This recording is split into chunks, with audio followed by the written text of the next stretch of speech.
हम लोग इसका इंतजार नहीं करते हैं कि कोई व्यक्ति अपराध कर लिया है तो हम हाथ पे हाथ धरे बैठेंगे। ऐसा नहीं होता है।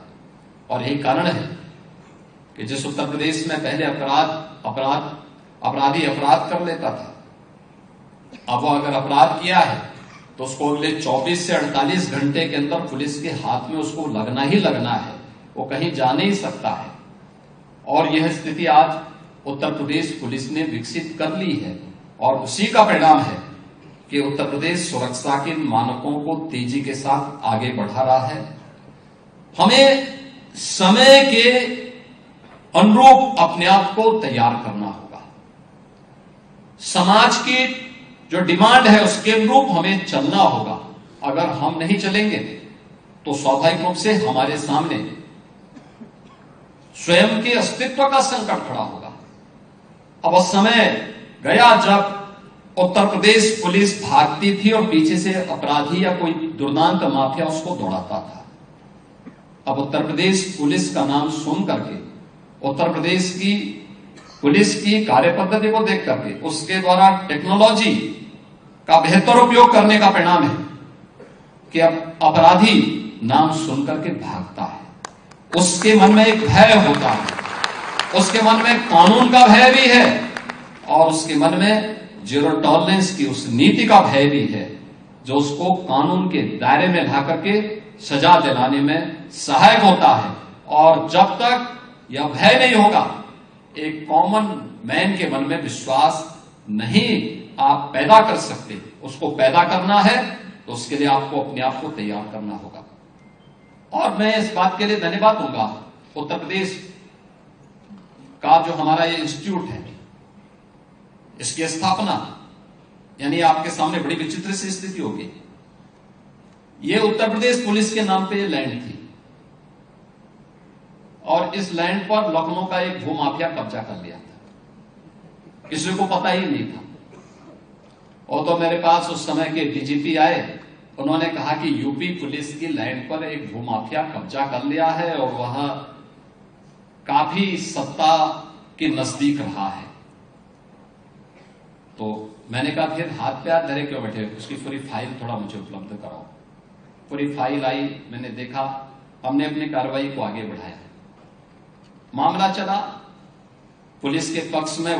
जब ऑर्डर हुआ तो हाईकोर्ट गया, हम लोगों ने उससे पहले एफआईआर लॉन्च किया था और फिर कार्रवाई जब प्रारंभ हुई तो सामने उसने हथियार डाल दिए। उसने कहा साहब मैं पूरी लैंड को यूपी पुलिस को वापस करना चाहता हूं। हमने कहा ये तुम्हारी कृपा नहीं है, तुम्हें तो करना ही होगा देर से देर। और वह अंततः यूपी पुलिस के नाम पे आया और आज आप देख रहे होंगे इतना प्रतिष्ठित संस्थान ये बन चुका है। अब यहां पे अलग अलग कोर्सेज चल रहे हैं। इसको अभी एफिलिएट किया गया है, जो हमारा नेशनल फॉरेंसिक इंस्टीट्यूट यूनिवर्सिटी है अहमदाबाद गांधीनगर में, वहां से एफिलिएटेड है और बेहतरीन तरीके से विश्वविद्यालय के साथ बेहतरीन तालमेल के साथ ये इंस्टीट्यूट आज यहाँ पे संचालित है, अपने लक्ष्यों को प्राप्त करने को अग्रसर है।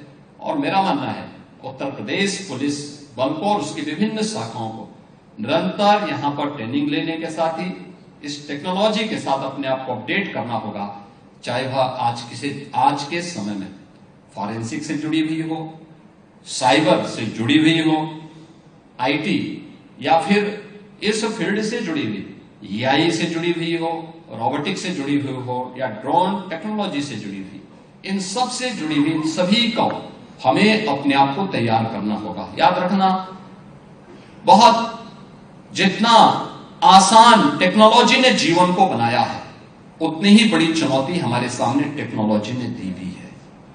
हमें उस चुनौती के लिए और उन नकारात्मक ताकतों के द्वारा मानवता के सामने, एक सामान्य नागरिक के सामने और समाज की सज्जन शक्ति के सामने सुरक्षा के लिए और उनके अस्तित्व के लिए जो चुनौती खड़ी की जाती है, टेक्नोलॉजी से ही हमें उसका समाधान का मार्ग भी अपनाना पड़ेगा। अगर हम उसको समय रहते अपनाएंगे तो हम अपने उन कर्तव्यों का निर्वहन ईमानदारी पूर्वक कर पा रहे हैं जिसके लिए ये सेवाएं प्रदान की गई हैं और भारतीय संविधान ने ताकत आपके हाथ में दी है। अगर हम नहीं कर पाएंगे, आने वाली पीढ़ियां हमें कोसेंगी।